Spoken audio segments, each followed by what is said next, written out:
चलिए ध्यान दीजिए इधर। आज का हमारा जो चैप्टर है वो केमिकल बॉन्डिंग के समाप्त होने के बाद जो नया चैप्टर स्टार्ट हम लोग कर रहे हैं ये है अपचयोपचय अभिक्रिया हिंदी में, और इसको रेडॉक्स रिएक्शन कहते हैं इंग्लिश में। यदि आप ये नहीं सुने हैं अभी तक नाम, तो आप एक नाम सुने होंगे, ऑक्सीकरण और अवकरण। इसी को इंग्लिश में कहते हैं ऑक्सीडेशन एंड रिडक्शन। तो दो तरीके से इस चैप्टर के नाम को लिखा जाता है। तो चलिए सबसे पहले चैप्टर के नाम को लिखते हैं। क्या नाम है चैप्टर का? अपचयोपचय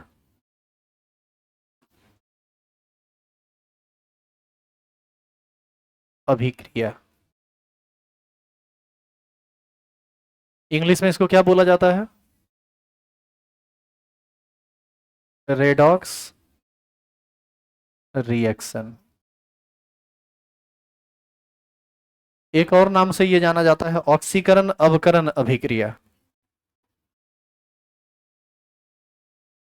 और करके ये होता है ऑक्सीकरण तथा अवकरण अभिक्रिया। इंग्लिश में इसको बोलते हैं ऑक्सीडेशन रिडक्शन रिएक्शन।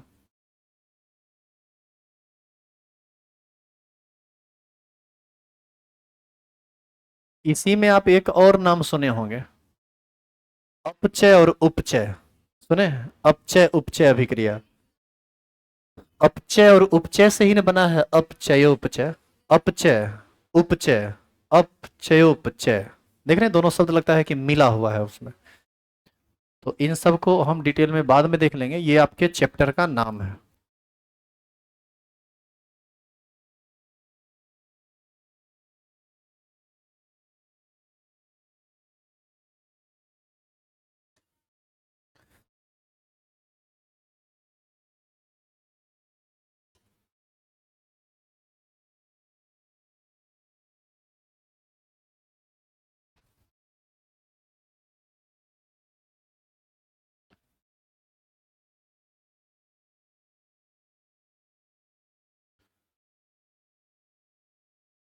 क्या लिख चुके हैं आप? देखो, इस चैप्टर में अभी आपको ऑक्सीकरण और अवकरण नहीं समझाया जाएगा, क्योंकि अभी आप ऑक्सीकरण और अवकरण समझने के लायक नहीं है। लेकिन फिर भी हम थोड़ा सा बात आपसे इस मामले में करेंगे।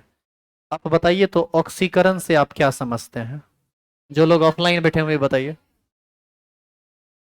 वह अभिक्रिया जिसमें ऑक्सीजन जुड़ता है उसी को ऑक्सीकरण कहते हैं। अच्छा, अवकरण किसको कहते हैं? वह अभिक्रिया जिसमें हाइड्रोजन जुड़ता है उसको क्या कहते हैं? अवकरण। चलिए, आप जो जानते हैं उसी पर थोड़ा सा हम आपको गलत साबित कर रहे हैं, इसीलिए आपको थोड़ा डिटेल में इसको पढ़ने की जरूरत है। जैसे सोडियम में यदि हाइड्रोजन जुड़ जाए H2, तो ये बनाता है सोडियम हाइड्राइड NaH। रिएक्शन को यदि आप बैलेंस करेंगे तो ये कुछ इस तरह से बैलेंस हो जाएगा। अब बताइए, यहाँ पर सोडियम में एडिशन हुआ है किसका? हाइड्रोजन का। लेकिन आपको पता है कि यहाँ पर सोडियम में हाइड्रोजन के जुड़ने के बावजूद भी सोडियम का अवकरण नहीं हुआ है, सोडियम का ऑक्सीकरण हुआ है। इसका मतलब है कि हाइड्रोजन के जुड़ने से हर बार अवकरण नहीं होता है, कुछ केस में ऑक्सीकरण भी होता है। तो हम एक ऐसे मेथड की तलाश में हैं, या ऑक्सीकरण के उस परिभाषा की तलाश में हैं जो हर वक्त सही हो, किसी भी कंडीशन में सही हो। तो इन सब चीजों को अच्छे तरीके से एक स्टैंडर्ड वे में एक लेवल पर पढ़ने के लिए, यानी 11th के स्टैंडर्ड में पढ़ने के लिए आपको एक नए टॉपिक की जरूरत है, जो कि बेहद इंपॉर्टेंट टॉपिक है, जिसका नाम है ऑक्सीकरण संख्या। क्या नाम है इसका? ऑक्सीकरण संख्या। इसको हिंदी इंग्लिश में हम लोग ऑक्सीडेशन नंबर बोलते हैं, और इसको शॉर्टकट में ON से सूचित किया जाता है। तो हम लोग इस चैप्टर के सबसे शुरुआत में सबसे पहला टॉपिक यही पढ़ेंगे। हमारा टॉपिक होगा ऑक्सीकरण की संख्या, नहीं, ऑक्सीकरण संख्या। चलिए स्टार लगाइए, और ये आपका पहला टॉपिक है इस चैप्टर का।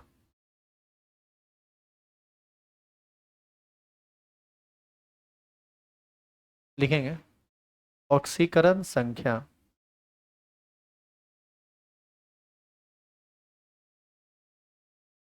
इंग्लिश में क्या बोलते हैं इसको?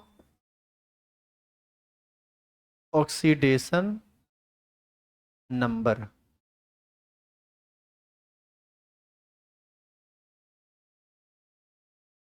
और शॉर्टकट में डिनोट किस चीज से करते हैं? ओ डॉट एन डॉट से, कैपिटल ओ कैपिटल एन। इसमें तुम वी आई लगा देना, तुम्हारे लिए ये सीखना सिर्फ इस चैप्टर के लिए नहीं बल्कि आगे के लिए भी बहुत जरूरी है। चैप्टर कहीं से भी आसान नहीं रहेगा, चैप्टर भारी रहेगा। जो लोग केमिकल बॉन्डिंग पढ़ चुके हैं उनके लिए थोड़ा ज़्यादा आसान होगा, जो नहीं पढ़े हैं उनके लिए थोड़ा सा मुश्किल हो सकता है। टेंशन नहीं लेना है, हमें उसको संभाल लेंगे। चलिए, क्या डिफाइन करें इसको? लिखेंगे एरो देके।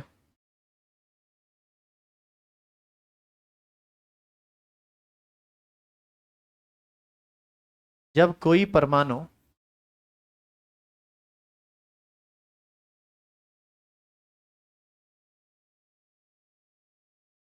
किसी दूसरे परमाणु के साथ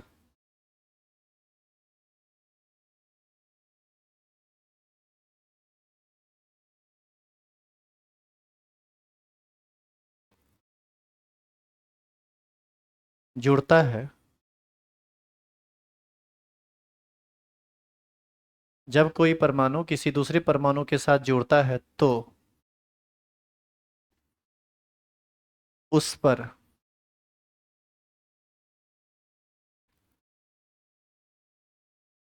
काल्पनिक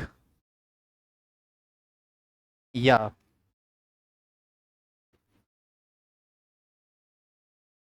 वास्तविक आवेश उत्पन्न होता है।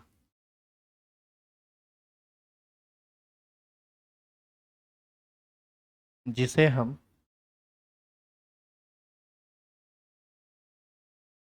जिसे हम ऑक्सीकरण संख्या,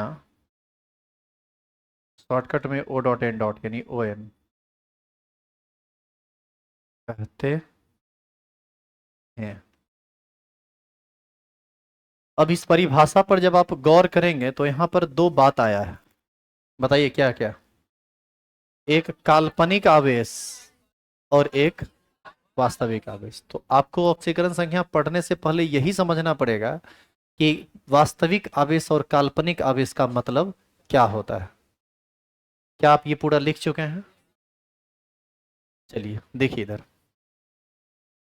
सोडियम परमाणु और क्लोरीन परमाणु ये अभी अलग अलग परमाणु है, अभी ये आपस में जुड़ा नहीं है। परिभाषा में लिखा गया कि जब एक परमाणु दूसरे परमाणु के साथ जुड़ता है तब दो तरह का आवेश उत्पन्न हो सकता है, एक काल्पनिक और दूसरा वास्तविक। तो ये जो काल्पनिक आवेश उत्पन्न हुआ या जो ये वास्तविक आवेश उत्पन्न हुआ, यही दोनों आवेश क्या कहलाता है?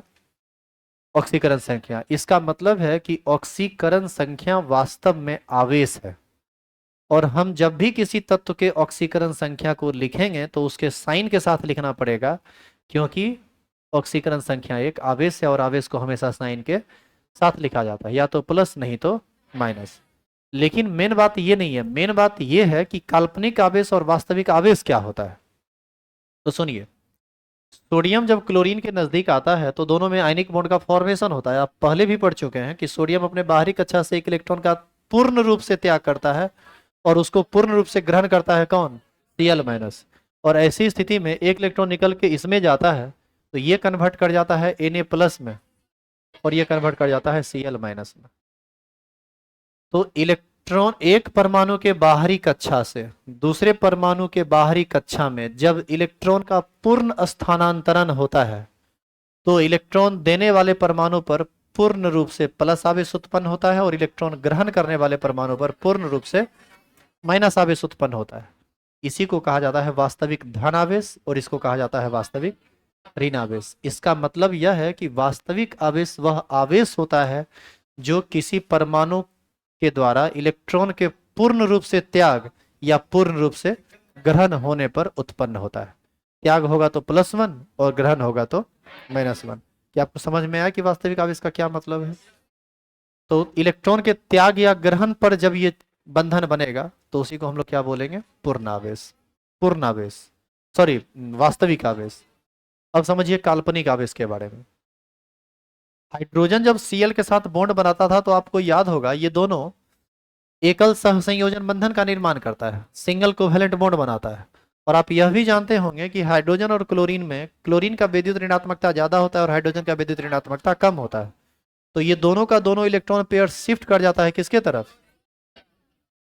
क्लोरीन के तरफ। ये शिफ्ट करता है इसके तरफ, जिसके वजह से हाइड्रोजन महसूस करता है कि इसका इलेक्ट्रॉन लेकर कोई भाग रहा है। इसके वजह से इस पर आंशिक धन आवेश उत्पन्न होता है और इस पर आंशिक ऋण आवेश उत्पन्न होता है। यानी यहां पर पूर्ण रूप से आवेश उत्पन्न नहीं हुआ है, हाइड्रोजन को महसूस हो रहा है, हाइड्रोजन कल्पना कर रहा है कि बेटा मेरा इलेक्ट्रॉन लेके चल दिया है तुम क्लोरीन। तो ऐसी स्थिति में हाइड्रोजन पर आंशिक धन आवेश और इस पर आंशिक ऋण आवेश उत्पन्न होता है। तो ये जो आंशिक धन आवेश और आंशिक ऋण आवेश उत्पन्न होता है इसी को कहा जाता है काल्पनिक आवेश। अब इस बात को आप वास्तविक और काल्पनिक इस चीज को आप ऐसे भी समझिए कि रात में मान लीजिए कि आप एक बांध पर सोनासाना रास्ता है, सुनसान रास्ता है और उसमें बहुत सारा पेड़ पौधा लगा हुआ है, बिल्कुल अंधेरा है और आप जा रहे हैं, 2 लाख रुपए आपके पास, दोनों पॉकेट में 1-1 लाख। नहीं नहीं है नहीं, मतलब कल्पना तो आप कर ही सकते हैं ना।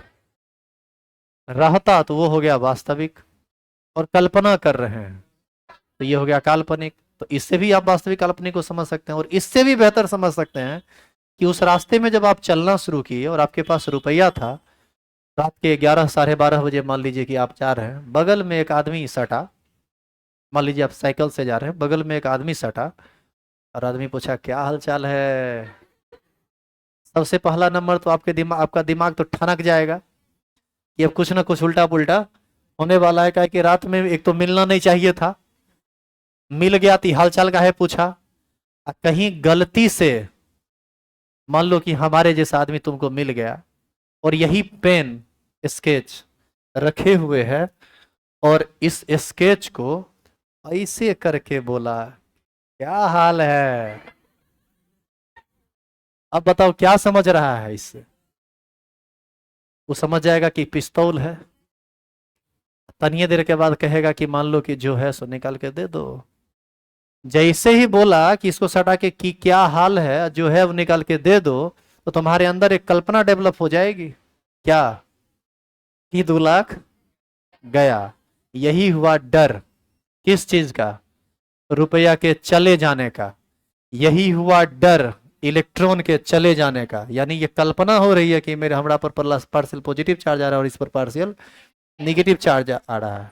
और मान लो कि वो आदमी इतने कह के रुका नहीं, बाजार का छीनियो लिया 2 लाख रुपया, यदि तुम नहीं दिया नॉर्मल वे में तो कन पट्टी में सटा के, इसका मतलब है कि तुम्हारा 2 लाख गया। अब कल्पना नहीं हो रहा है, अब ये बात वास्तविकता में बदल गया कि तुमको 2 लाख का नुकसान हो गया और उसको 2 लाख का फायदा हो गया। इसका मतलब है कि ये बॉन्ड पूर्ण रूप से टूट गया, H पर आ गया पूर्ण रूप से प्लस और Cl पर आ गया पूर्ण रूप से माइनस। तो ये हो गया वास्तविक धनावेश, ये हुआ वास्तविक ऋण आवेश, ये हुआ काल्पनिक धनावेश और ये हुआ काल्पनिक ऋण आवेश। चाहे कोई भी आवेश हो, काल्पनिक या वास्तविक, ये सब का सब किसके अंतर्गत आता है? ऑक्सीडेशन नंबर के अंतर्गत, ऑक्सीकरण संख्या के अंतर्गत। क्योंकि जब आप यहाँ पर परिभाषा लिखे थे तो उसमें आप दोनों की चर्चा की है। जब कोई परमाणु किसी दूसरे परमाणु के साथ जुड़ता है यानी बंधन बनाता है तो उस पर काल्पनिक या वास्तविक आवेश उत्पन्न होता है, जिसे हम ऑक्सीकरण संख्या कहते हैं। तो वास्तविक आवेश को भी कहेंगे और काल्पनिक आवेश को भी कहेंगे। इसमें एक और इंपॉर्टेंट बात है कि यह आवेश उत्पन्न कब होगा? जब कोई परमाणु दूसरे परमाणु से जुड़ेगा तब, ऐसे नहीं। तो ऐसी स्थिति में यदि कोई परमाणु अकेला है तो बताइए इसकी ऑक्सीकरण संख्या क्या होनी चाहिए? 0 होगी, इस पर कोई आवेश नहीं होगा और ये क्या हो जाएगा? 0। इसका मतलब कोई भी तत्व जो फ्री स्टेट में रहता है, मुक्त अवस्था में रहता है, उसकी ऑक्सीकरण संख्या कितनी होती है? 0। एक और केस में ऑक्सीकरण संख्या 0 होती है, जब दो परमाणु आपस में समान टाइप के जुड़े तब, जैसे हाइड्रोजन से हाइड्रोजन जुड़ जाए। बताइए ये एकल सहसंयोजन बंधन द्वारा जुड़ता है? दोनों यदि समान परमाणु है तो दोनों का दोनों इलेक्ट्रॉन बिल्कुल बीच में रहेगा, ना उधर भागेगा ना इधर भागेगा, यहाँ पर कोई कल्पना डेवलप नहीं होगी। मान लीजिए कि 2 लाख और एक पिस्टल लेके आप भी जा रहे हैं और 2 लाख एक पिस्टल लेके हम भी जा रहे हैं, तो दोनों तो बराबर है? नहीं है बराबर। वैसे में ये थोड़े डर लगेगा कि मेरा छीन लेगा या वो मेरा छीन लेगा। इस स्थिति में कोई डर नहीं है, क्योंकि जितना स्ट्रांग वो है उससे कम स्ट्रांग आप भी नहीं है, तो वहां पर कोई कोई डर उत्पन्न ही नहीं हुआ, तो वहां पर जीरो आवेश। तो कितने केस में ऑक्सीडेशन नंबर शून्य होगा? 2 केस में। कब कब? जब परमाणु अकेला हो तब, और जब दो समान परमाणु आपस में एक ही बंधन से जुड़ा हो तब। क्लियर है ये? तो ये परिभाषा आप लिख चुके हैं, तो आगे बढ़ सकते हैं अब। चलिए, क्या जी लाइव क्लासेस वाले लोग, आप लोग को समझ में आ रहा है? सभी को गुड मॉर्निंग, सत श्री अकाल, आदाब। थोड़ी देर के बाद ध्यान आया कि तुम लोग भी हो, बहुत लोग लाइव भी जुड़े हुए हैं। देखिए इधर, कल बहुत सारे लोग बोल रहे थे कि नहीं आएंगे, लाइव ही पढ़ेंगे, इसलिए हम लाइव कर दिए, तो फिर आए क्यों? क्या बोले थे? क्या बोले थे? प्राइवेट कर देंगे? वो तो करवे करेंगे, वो तो करेंगे ही। हाँ, अब सब लोग आ गए हैं इसलिए डाल दीजिएगा। नहीं, चलो आगे बढ़ रहे हैं। देखो इधर, चलो एग्जाम्पल लिखो तो। जैसे मान लीजिए कि ए और बी आपस में बंधन का निर्माण किया, और यह भी मान लीजिए कि ए जो है वो लेस इलेक्ट्रोनिगेटिव है और बी जो है यह मोर इलेक्ट्रोनिगेटिव है। इलेक्ट्रोनिगेटिव का मतलब अधिक विद्युत ऋणात्मक, यानी इलेक्ट्रॉन खींचने की क्षमता इसकी ज्यादा और इसकी कम। तो इसका ऑक्सीडेशन नंबर हो जाएगा -1 और इसका ऑक्सीडेशन नंबर हो जाएगा, ओ सॉरी उल्टा लिख दिए, इसका हो जाएगा +1 और इसका हो जाएगा -1। तो यहां पर ऑक्सीडेशन नंबर ऑफ ए हो जाएगा +1 और ऑक्सीडेशन नंबर ऑफ बी हो जाएगा -1। अब आप कहेंगे कि सर यहाँ पर, अब आप यहाँ पर कहेंगे कि सर यहाँ पर आप +1 और -1 आवेश ही क्यों दिए? आप यहाँ पर +2 और +2 और -2 भी दे सकते थे, +3 और -3 भी दे सकते थे। इस सब का आपको नियम बताया जाएगा कि कब आप प्लस देंगे, कब आप माइनस देंगे, किस पर प्लस देंगे, किस पर माइनस देंगे, कितनी संख्या में प्लस देंगे, कितनी संख्या में माइनस देंगे। ये सब का नियम होता है, वो सब नियम से चलेंगे और एक एक करके हम लोग पढ़ेंगे उसको। तो चलिए इसको लिख लीजिए तो। अच्छा, ये पूर्ण, ये वास्तविक आवेश और आंशिक आवेश को लिखाने की तो जरूरत नहीं है ना? समझ गए कि क्या होता है वास्तविक और ये अवास्तविक अवास्तविक आवेश, या अवास्तविक को ही काल्पनिक कहेंगे। सुनो, अब ऑक्सीकरण संख्या को आप अच्छी तरह समझ चुके हैं। अब हम सीखेंगे कि ऑक्सीकरण संख्या को निकाला कैसे जाता है। ऑक्सीकरण संख्या को निकालने के लिए 2 तरह का नियम हम लोगों को पढ़ना होता है। पहला है calculation of oxidation number by concept of chemical bonding, रासायनिक बंधन की मदद से ऑक्सीकरण संख्या को निकालना। और दूसरा है calculation of oxidation number by concept of chemical formula, यानी रासायनिक सूत्र की मदद से ऑक्सीडेशन नंबर को निकालना। तो ये जितना आसानी से बोल दिए उतना आसानी से खत्म थोड़े होगा, इसमें टाइम लगता है। तो हमारा सबसे पहला टॉपिक आज का होगा rules for calculation of oxidation number by concept of chemical bonding. चलिए यहां तक लिख लिए? लिखिए तो, अब साथ साथ लिखेंगे सभी आदमी। इतना इंग्लिश चलेगा रे? लिखो तो, rules for calculation of oxidation number by concept of chemical bonding, यानी रासायनिक बंधन बना बना के तब हम ऑक्सीडेशन नंबर निकालने के लिए सीखेंगे। इसमें 5-6 रूल है, जिसमें हम लोग सबसे पहला रूल पढ़ेंगे, और पहला दूसरा रूल आप पढ़ चुके हैं। बताइए पहला रूल में क्या लिखेंगे? पहला नहीं, पहला रूल लिखेंगे, जिस वैसा परमाणु जो किसी भी तत्व का, यदि कोई तत्व मुक्त अवस्था में पाया जाएगा तो उसका ऑक्सीकरण संख्या क्या होगा, शून्य। और दूसरा रूल ये पढ़ेंगे कि यदि जब दो समान परमाणु आपस में जुड़ते हैं तो उसकी भी दोनों की ऑक्सीकरण संख्या क्या होती है, शून्य। तो एक एक करके हम सभी रूल को थोड़ा ढंग से लिखेंगे। लिखिए तो रूल नंबर 1, क्या बोलो, लिखाना शुरू करें? इसको हम लिख सकते हैं, सुनिए पहले इधर, हम इसको लिख सकते हैं, oxidation number of elements in free state is taken 0। मुक्त अवस्था में किसी भी तत्व की ऑक्सीकरण संख्या शून्य होती है। लिखिए तो, मुक्त अवस्था में किसी भी तत्व की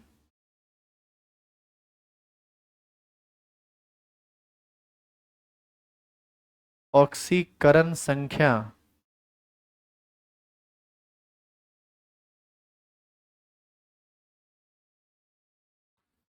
शून्य होती है। थोड़ा सा हर्षुकार दुर्गुकार को आप अपने देख लीजिएगा, ये शून्य ठीक लिखा हुआ है, ऐसे होता है। जैसे example, Fe, Cu, F, oxygen, hydrogen, etc. ये सब देखो, हम ये कैसे समझेंगे कि कोई मुक्त अवस्था में है या नहीं? सिंबल कोई भी अकेला लिखा हुआ है इसका मतलब उससे कोई जुड़ा ही नहीं, और जब कोई जुड़ा ही नहीं तो उसका ऑक्सीकरण संख्या क्या हो जाएगा, 0। तो यहाँ पर 0, यहाँ पर 0, यहाँ पर भी 0, यहाँ पर भी 0, यहाँ पर भी 0। सुन लो ध्यान से, किसी भी तत्व के ऊपर में यदि 0 लिखा हुआ है, +1 या -1 लिखा हुआ है, तो एक्चुअल में वह उस तत्व की किस चीज को दर्शाता है, ऑक्सीकरण संख्या को दर्शाता है। जैसे यहाँ पर ये मुक्त है तो 0, मुक्त अवस्था में है 0, मुक्त अवस्था में है 0। समझे? चलिए लिखिए रूल 2।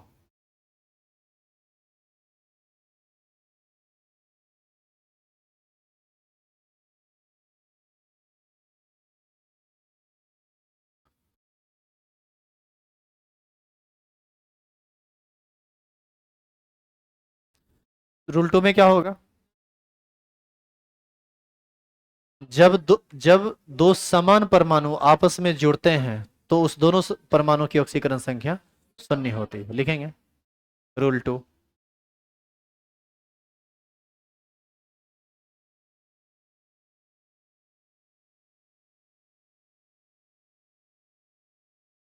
रूल 2,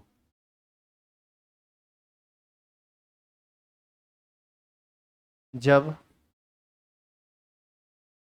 दो समान परमाणु आपस में जुड़ते हैं तो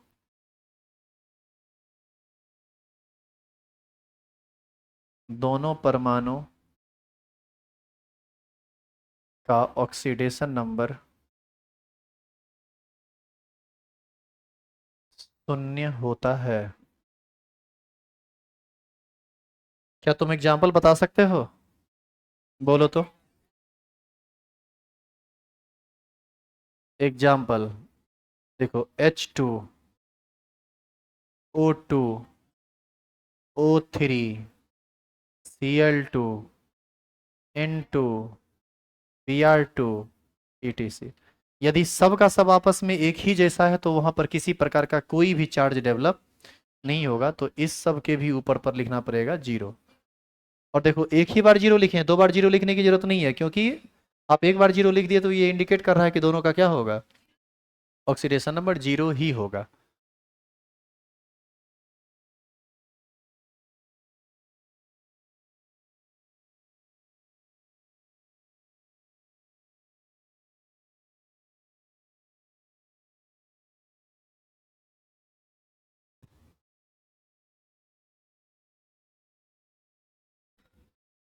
रूल 3 चेंज करो इसे। अभी तुम देख रहे थे वो सारा रूल जिसमें ऑक्सीडेशन नंबर जनरली क्या होता है, 0। अब आइए, अब रूल 3 में हम पढ़ेंगे कि किस पर प्लस चार्ज जाएगा और किस पर माइनस चार्ज जाएगा। तुम एक बात हमेशा ध्यान रखना, जो अधिक वैद्युत ऋणात्मक होगा उस पर माइनस, और जो कम वैद्युत ऋणात्मक होगा उस पर पॉजिटिव चार्ज आएगा। देखो दो चीज जानना है कि किस पर किस नेचर का चार्ज आएगा, किस पर प्लस और किस पर माइनस, और दूसरा ये जानना है कि किस पर कितनी संख्या में चार्ज आएगा। इसके लिए रूल नंबर 4 हम लोग पढ़ेंगे, ठीक है। तो लिखिए रूल नंबर 3। कम वैद्युत ऋणात्मक, कम वैद्युत ऋणात्मक परमाणु पर पॉजिटिव आवेश यानी धन आवेश तथा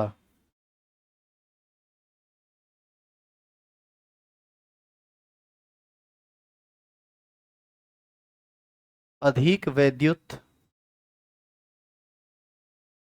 ऋणात्मक परमाणु पर ऋण आवेश उत्पन्न होता है। अब यहाँ पर उन लोगों को समस्या होगी जो वैद्युत ऋणात्मकता नहीं जानते हैं, जिनको ये नहीं पता कि किस केस में, सॉरी, किसका वैद्युत ऋणात्मकता वैद्युत ऋणात्मकता ज्यादा होता है और किसका वैद्युत ऋणात्मकता कम होता है। तो इसके लिए टेंशन नहीं लेना है, वो भी हम आपको समझा देते हैं फिर से। जो लोग पढ़े हुए हैं उनको दोबारा याद आ जाएगा, जो लोग नहीं पढ़े हुए हैं वो सीख जाएंगे। वैद्युत ऋणात्मकता से संबंधित अभी हम रूल से थोड़ा हट रहे हैं और अब आपको एक एक्स्ट्रा चीज समझा रहे हैं वैद्युत ऋणात्मकता से संबंधित कुछ बात। आप याद कीजिए, आवर्त सारणी के लास्ट टॉपिक में आपको इसके बारे में बताया गया था और बहुत डिटेल में बताया गया था, शॉर्टकट में नहीं बताया गया था। तो फिर भी हम एक बार आपको याद दिला देते हैं। चेंज करो इसे, देखो अभी हम नोट करके लिख रहे हैं।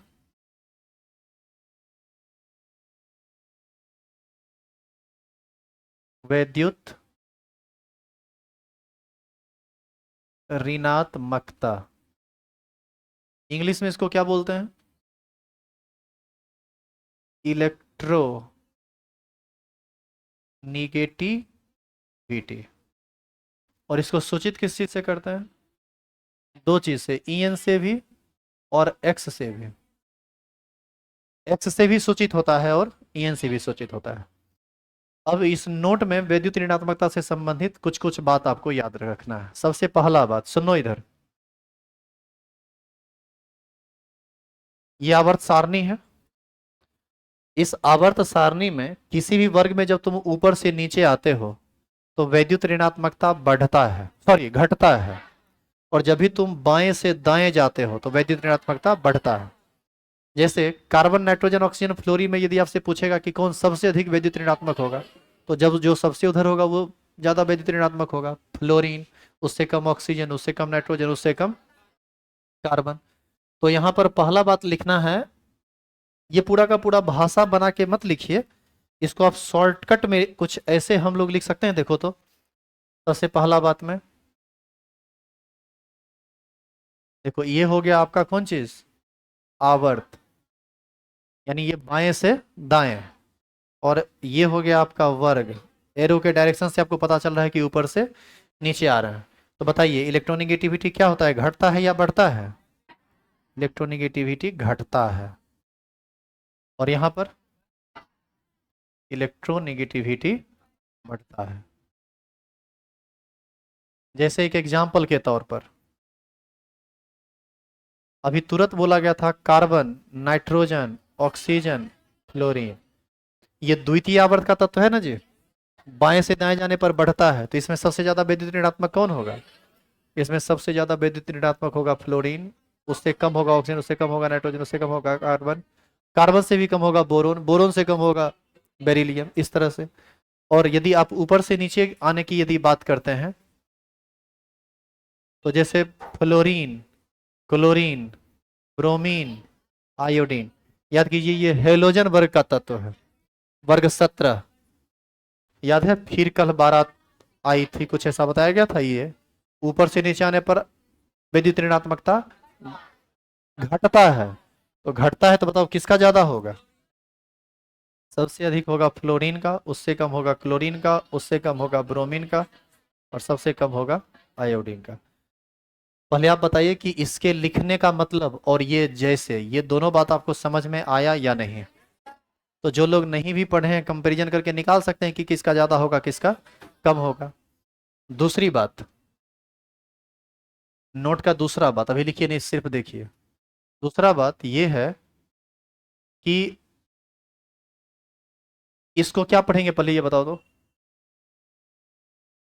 इलेक्ट्रोनेगेटिविटी ऑफ हाइड्रोजन, ये हमेशा ज्यादा होता है इलेक्ट्रोनेगेटिविटी ऑफ मेटल से। धातु से अधिक वैद्युत ऋणात्मक होता है कौन? हाइड्रोजन। तीसरा बात, हाइड्रोजन की वैद्युत ऋणात्मकता हमेशा कम होती है नन मेटल से। ये बात भी आपको बताया गया था। चौथा बात, ये सब आपको आवर्त सारणी में बताया गया है। चौथा बात, मेटल की वैद्युत ऋणात्मकता हमेशा कम होता है किससे? नन मेटल से। देखो ये सब हम सब पढ़ाए हुए हैं, खाली आपको रिवाइज करवा रहे हैं, ये चीज थोड़ा एक्स्ट्रा चीज आ गया है रेडॉक्स रिएक्शन में। और पांचवा, दुनिया का सबसे अधिक वैद्युत ऋणात्मक तत्व फ्लोरीन है। सुन लो, कोई रहे, फ्लोरीन सबसे टॉप पर। दूसरा स्थान पर ऑक्सीजन, तीसरा स्थान पर नाइट्रोजन। नाइट्रोजन, ये तीन तीन टॉप थ्री है, ये सबसे अधिक वैद्युत ऋणात्मक फ्लोरीन, उससे कम ऑक्सीजन, उससे कम नाइट्रोजन। और नाइट्रोजन और क्लोरीन में स्लाइटली नाइट्रोजन का ज्यादा होता है और क्लोरीन का कम होता है, लेकिन बहुत कम का अंतर होता है, तो हम लोग इसको लगभग बराबर कहते हैं। आप इस पांच बात को यदि याद रखिए तो आपको इलेक्ट्रोनेगेटिविटी में कहीं नहीं फंसेंगे। रेडॉक्स रिएक्शन में आप ऑक्सीडेशन नंबर निकालते वक्त by concept of chemical bonding आपको कहीं कोई परेशानी नहीं होगा। तो चलिए दो सब बात को उतारिए दो फटाफट। ये अभी तक जो ये नोट से लेकर आगे तक की जो बातें थी ये आपको एक्स्ट्रा में बताया गया, ये पहले भी बताया जा चुका है। उम्मीद करते हैं आप सभी लोग जो रेगुलर क्लास कर रहे हैं उनको ये पता होगा पहले से, जो लोग नहीं जानते थे वो जान लीजिए। और यदि आपको वैद्युत ऋणात्मकता समझना है कि वैद्युत ऋणात्मकता क्या है, तो आबंधित इलेक्ट्रॉन को अपनी ओर खींचने की क्षमता। जैसे यहाँ पर सिंगल बॉन्ड बना, दो इलेक्ट्रॉन रहना चाहिए बीच में, भाग जाता है किसके तरफ? क्लोरीन के तरफ। इसका कारण होता है कि क्लोरीन के न्यूक्लियस में 17 प्रोटॉन है और इसके न्यूक्लियस में केवल एक प्रोटॉन है। खींचता ये भी है, खींचता ये भी है, लेकिन रिलेटिव टेंडेंसी क्लोरीन के इलेक्ट्रॉन खींचने की ज्यादा होती है। अब ये सब आप वैद्युत ऋणात्मकता में पढ़ें, वीडियो लेक्चर देखिए आप पीरियोडिक टेबल का, आपको ये बात और अच्छे से समझ में आएगा। यहाँ हमको सिर्फ मदद चाहिए वैद्युत ऋणात्मकता का, ताकि हम सही तरीके से ऑक्सीडेशन नंबर को निकाल सके। ज़्यादा फूल पत्ती नहीं बनाना है, जल्दी से आगे बढ़ना है।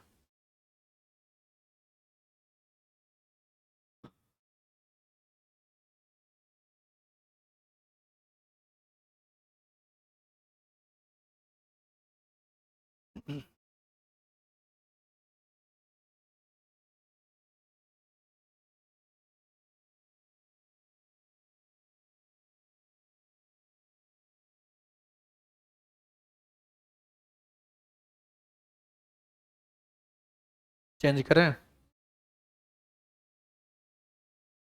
ये ये जो था ये था आवर्त वाली बात, और ये जो है ये वर्ग वाली बात। क्या हुआ?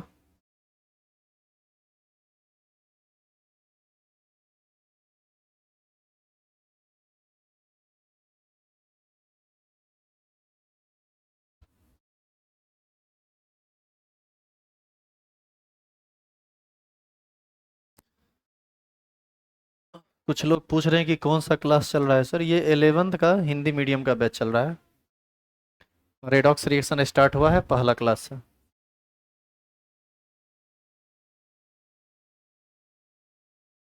इसको उठा के वहां पहुंचा दें वहां।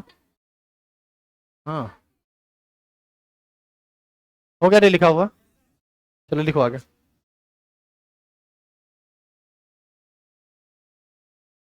इसको क्या पढ़ेंगे? इलेक्ट्रोनिगेटिविटी ऑफ हाइड्रोजन, इसको electronegativity of metal.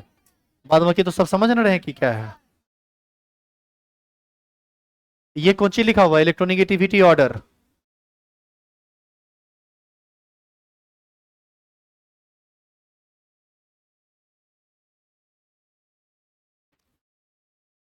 The most electronegative element with respect to all over atoms or all over periodic table is fluorine. दुनिया का सबसे अधिक वैद्युत ऋणात्मक तत्व फ्लोरीन है।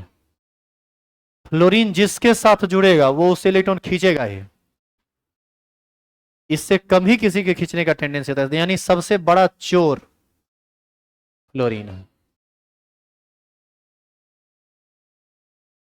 तो अब बताओ तुमको समझ में आया कि किस पर प्लस और किस पर माइनस देना है?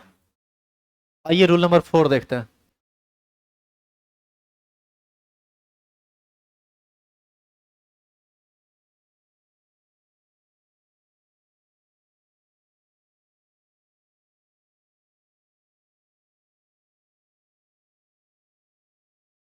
अब रूल नंबर 4 में क्या है इसको सुनो। आपने देखा है कि दो परमाणु के बीच कभी सिंगल कोवैलेंट बॉन्ड बनता है, कभी डबल कोवैलेंट बनता है और कभी ट्रिपल बनता है। तो देखो ये कितना आसान है। यदि दो परमाणु सिंगल बॉन्ड से जुड़ा तो दोनों पर एक एक यूनिट चार्ज डेवलप होगा। दो परमाणु यदि डबल बॉन्ड से जुड़ा तो दोनों पर डबल बॉन्ड दो दो यूनिट चार्ज डेवलप होगा। और यदि दो परमाणु ट्रिपल बॉन्ड से आपस में जुड़ा तो दोनों पर तीन तीन यूनिट चार्ज डेवलप होगा। तो इसका रूल लिखेंगे रूल नंबर 4 में। किसका एग्जाम्पल? इस सब का। अब इस सब का एग्जाम्पल भी यहाँ करने लगेंगे तो पीरियड टेबल को फिर से पढ़ाना पड़ेगा ना। ये सब एग्जाम्पल आप ऑलरेडी किए हुए हैं, अब एग्जाम्पल जब ऑक्सीडेशन नंबर निकालने वाला करेंगे तो वहीं पर बता दिया जाएगा।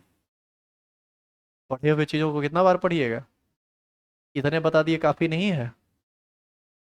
रूल 4 लिखिए, लिखो।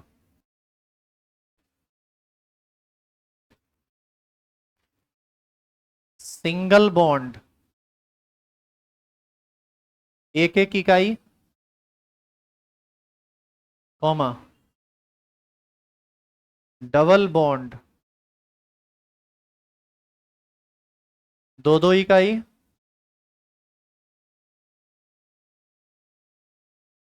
तथा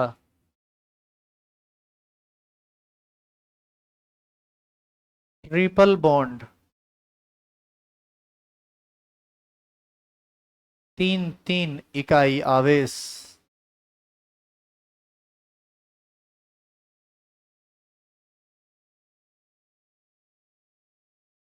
उत्पन्न करता है।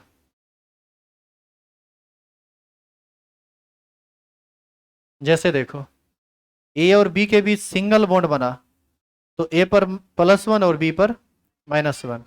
ए और बी के बीच मान लो डबल बॉन्ड बना तो बी पर -2 और ए पर +2। और ए और बी के बीच यदि ट्रिपल बॉन्ड बना तो बी पर -3 और ए पर +3। हर बार हम ये मान रहे हैं कि ए की वैद्युत ऋणात्मकता कम और बी की वैद्युत ऋणात्मकता ज्यादा है। ये तो शुरू में ही ना कंसीडर कर लिया गया है।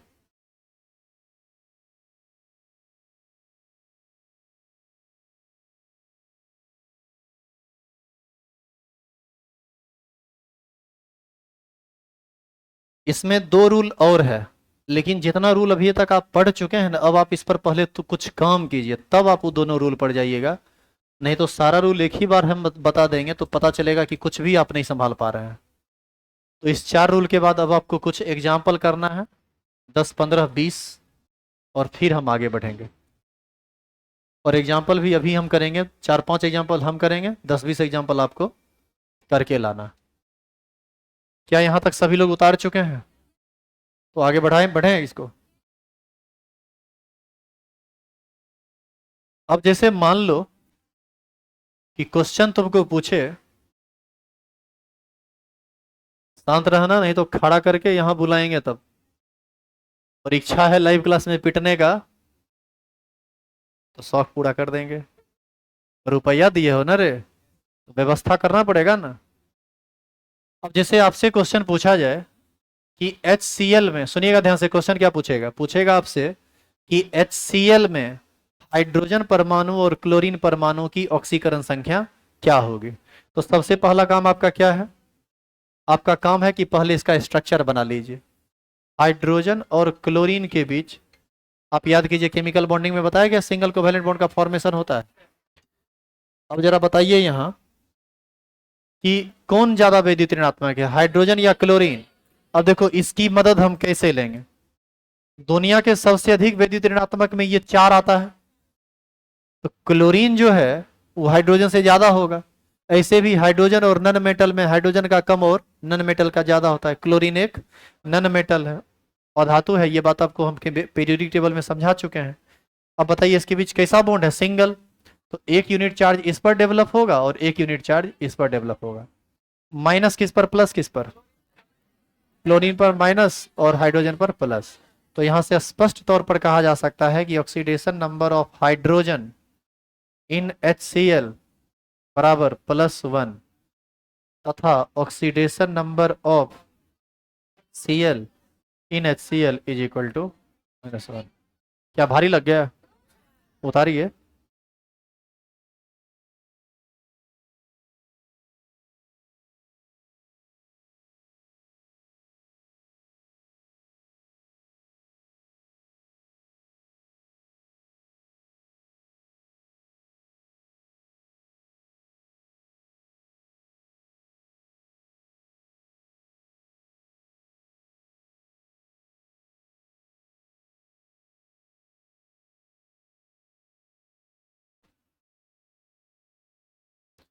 जो भी लोग पढ़ रहे हैं ऑनलाइन लाइव क्लासेस में, प्लीज़ आप लोग ज़्यादा चैट नहीं कीजिए आपस में, तो ज़्यादा बेहतर होगा। नहीं तो फिर ज़्यादा छटपट कीजिएगा तो चैनल से हाइड कर दिया जाएगा, फिर आप दोबारा जुड़ नहीं पाइएगा, फिर आपको नुकसान हो जाएगा 11 से लेकर 12 तक। तो प्लीज़ डिसिप्लिन को मेंटेन रखेंगे आप सभी आदमी। अरे हो गया लिखा हुआ, चलो अगला एग्जाम्पल देखते हैं।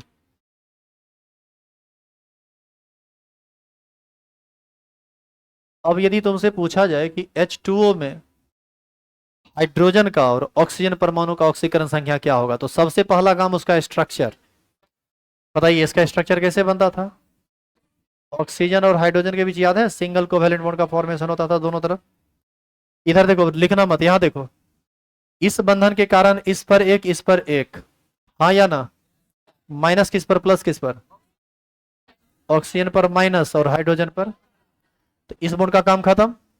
अब आओ इस बंधन पर, इस बंधन के कारण इस पर भी एक और इस पर भी एक, इस पर प्लस और इस पर एक ही ऑक्सीजन पर दो माइनस है तो दोनों को जोड़ना पड़ेगा। तो oxidation number of oxygen in H2O बराबर कितना, -2। और यहां पर जनरली लोग गलती करते हैं, अब जो लिख रहे हैं उस पर गौर कीजिए। Oxidation number of hydrogen in H2O is equal to +1। यहां पर लोग +2 लिख देते हैं, आप काहे जोड़ दिए, इस हाइड्रोजन पर +1 है, इस हाइड्रोजन पर +1 है, तो एक हाइड्रोजन पर तो +1 ही है ना। तो दोनों हाइड्रोजन को देखो, ऑक्सीडेशन नंबर जब किसी भी एलिमेंट का लिखा जाता है तो वो ऑक्सीडेशन नंबर किसी एक एटम के ऑक्सीडेशन नंबर को सूचित करता है, ना कि जोड़कर। तब आप कहेंगे यहां काहे जोड़े, यहां इसलिए जोड़े क्योंकि एक ही एटम पर अलग अलग सोर्स से चार्ज आ रहा था, यहां पर एटम अलग अलग है, चार्ज अलग अलग है, +1 उस पर +1 इस पर, तो +1 लिखा जाएगा ना कि +2।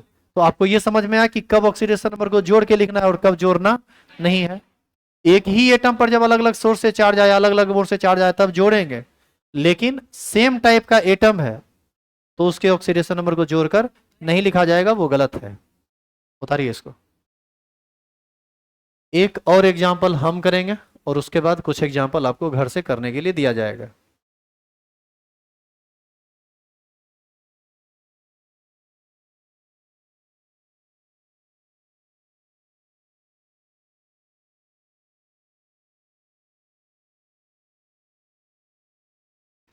अगला एग्जाम्पल, क्या सर क्या,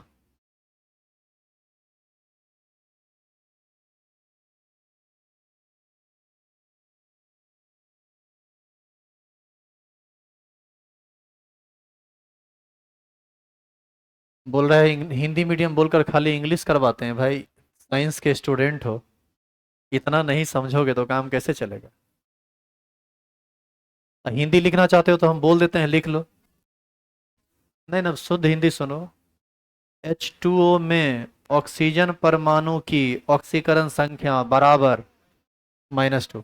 अब देखो हिंदी में और इंग्लिश में दिक्कत क्या है कि ऑक्सीकरण संख्या वहाँ पूरा का पूरा हिंदी में लिखना पड़ेगा। यहाँ शॉर्टकट में ON लिख देते हैं तो काम चल जाता है। और इतना ज़्यादा शुद्ध हिंदी पढ़ोगे तो बाबू हमसे नहीं पढ़ पाओगे। तब आपसे हम माफ़ी चाहते हैं, हम आपके लायक नहीं हैं। आगे देखिए। अब यदि हम CH4 की बात करें तो CH4 में कार्बन जो है वो 4 हाइड्रोजन से सिंगल बॉन्ड से जुड़ता है। बोलिए हाँ या ना। देखो सब बॉन्ड को एक एक बार चेक कर लेना है। इस बॉन्ड के कारण इस पर +1 और इस पर, मतलब एक एक यूनिट चार्ज डेवलप होगा। कार्बन ज्यादा इलेक्ट्रोनिगेटिव होता है तो इस पर माइनस और इस पर प्लस। तो यहाँ -1 यहाँ +1, इस बॉन्ड का काम खत्म। अब इस पर आओ, इस पर भी एक, इस पर भी एक, इस पर माइनस और इस पर, इस बॉन्ड के कारण भी इस पर +1 और इस पर, और इस बॉन्ड के कारण भी इस पर +1 और कार्बन पर -1। तो यहां बताओ तो oxidation number of carbon, oxidation number of carbon in CH4 is equal to -4। इसमें क्यों जोड़े पता चला। कार्बन एक ही है लेकिन अलग अलग सोर्स से उस पर चार्ज आया है। लेकिन हाइड्रोजन के पर आप +4 मत लिख दीजिएगा। Oxidation number of hydrogen in CH4 is equal to +1। और आप देखिए एक चीज, सभी ऑक्सीडेशन नंबर को जब आप आपस में जोड़ेंगे आप तो वो 0 हो जाएगा। एक ही कार्बन पर कितना चार्ज है, -4। एक हाइड्रोजन पर +1 तो 4 हाइड्रोजन पर +4, तो +4 -4 कितना हो जाएगा, 0। It mean sum of oxidation number of all the elements present in a compound is equal to 0। किसी भी उदासीन यौगिक में सभी परमाणुओं की ऑक्सीकरण संख्या का योग हमेशा कितने के बराबर होगा, 0 के बराबर होगा। एक और एग्जांपल हम करेंगे, उसके बाद आपको कुछ होमवर्क दे दिया जाएगा, फिर छुट्टी।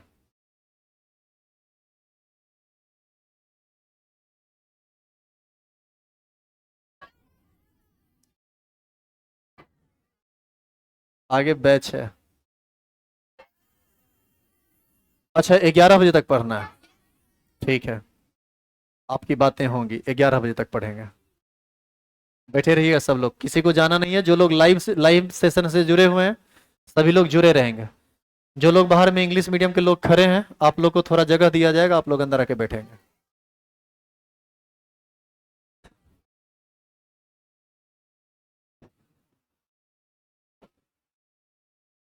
अब आप लोग यदि आए हुए हैं कि जाएंगे ही नहीं तो क्या करेंगे हम। चलो ये हो गया लिखा हुआ, हटा दो इसे।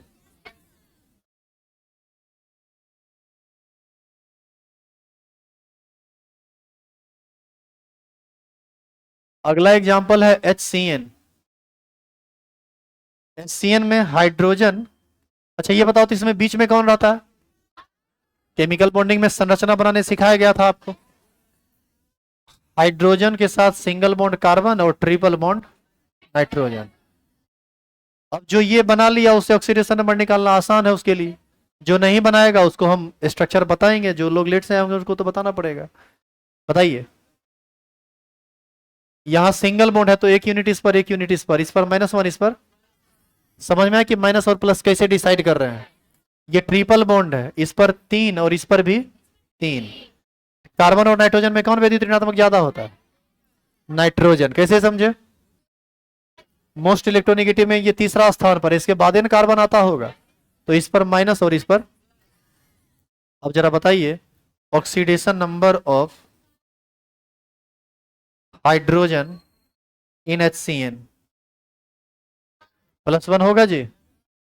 Oxidation number of carbon in HCN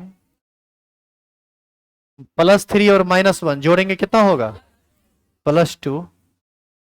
और oxidation number of nitrogen in HCN is equal to -3।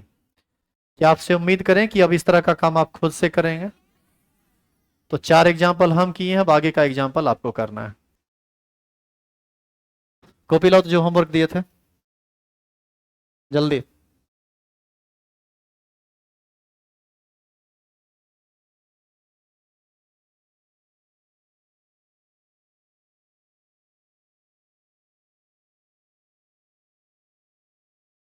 इधर से ही आओ, इधर से ही आओ, उधर से तुम और नहीं हटेगी। किसी को दे दो ना, लेके चलाएगा। बता दो तो वो। उधर से हम हटते नहीं है, जबकि हम लोग कहीं भी एडजस्ट हो जाते हैं। क्या बात है, सब तो बना ही लिया ये तो। चलिए अब आपको होमवर्क दे रहे हैं, आप इसको अभी इच्छा हो तो अभी, घर पर इच्छा हो तो घर पर, अभी ही पढ़ना है। तो सुनो ना, क्लास का सेटिंग ऐसा है ना कि अभी पढ़ाने में हमको और आसान है, हम अभी ही पढ़ाएंगे भी। इंतजार कीजिए, खाली इंग्लिश मीडियम वाले लोगों को थोड़ा सा किसी तरह मनाना पड़ेगा हमको, बाद बाकी पढ़ाएंगे अभी। चलिए लिखिए तो, होमवर्क लिखिए। CCl4, दूसरा NCl3, तीसरा NH3, चौथा PH3, पांचवा PCl5, छठा SOCl2, सातवां H2SO4। और जितना यौगिक हम लिख रहे हैं आप केमिकल बॉन्डिंग में जाके खोजिएगा, सबका स्ट्रक्चर आपको मिलेगा। केमिकल बॉन्डिंग पढ़ाई किए हैं आप, मजाक थोड़ी हुआ है। H3PO4, सब एक एक का संरचना आपको मिलना है, बशर्ते कि आप पढ़े हो तब। H4P2O7, जो नहीं पढ़े होंगे टेंशन मत लीजिए, अगला क्लास में हम बता देंगे। H2C2O4, एकदम पूरा जिदियाल है कि पढ़वे करेंगे। इतना पढ़ाकू कब से आप लोग हो गए जी? आज से, बचपन से हैं? लेकिन कभी अभिमान नहीं हुआ होगा आप लोगों को कि इतना पढ़ाई करने में।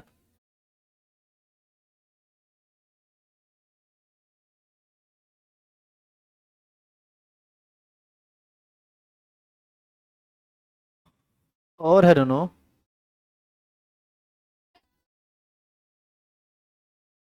O2F2, OF2,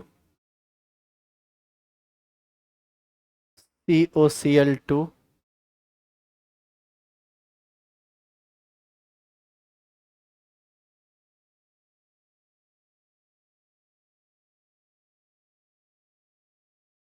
बस।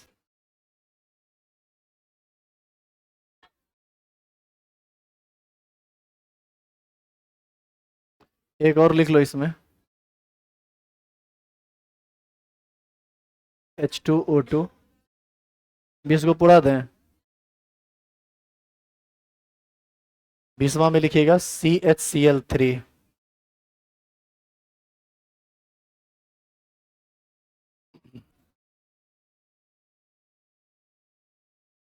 अगला क्लास तभी पॉसिबल है जब आप इसको खुद से बना के लाए, इसीलिए क्लास को रोका गया।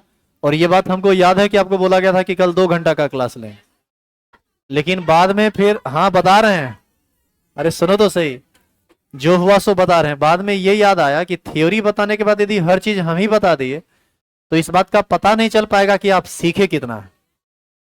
तो ये काम आपको कहां से करके लाना है? घर से। पहले आप हमारी बात सुनिए, अब 1 मिनट रुकेंगे आप लोग। अब आप ये बताइए कि आज का क्लास छोड़ते तो क्या इसका असर पड़ता चैप्टर पर कि नहीं? चैप्टर पर असर नहीं, सुन लो थोड़ा ध्यान से, ये पूरा चैप्टर खराब हो जाता यदि आज का क्लास छोड़ते तो। उम्मीद करते हैं आप सभी को बेहतर समझ में आया होगा। कोई ऐसे हैं जिनको कुछ पूछना है? जो लोग लाइव जुड़े हुए हैं, आप लोग को समझ में आया?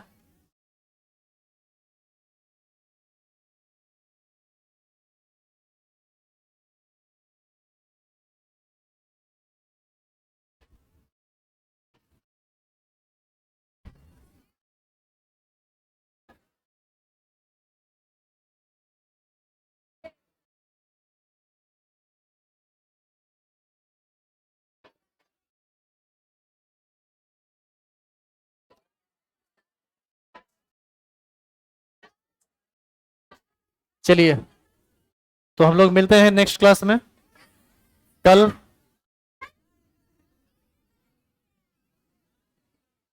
आइए कल आइए, और बना के लाना सब, एक एक का कॉपी चेक होगा, पिटाई अलग से लगेगी।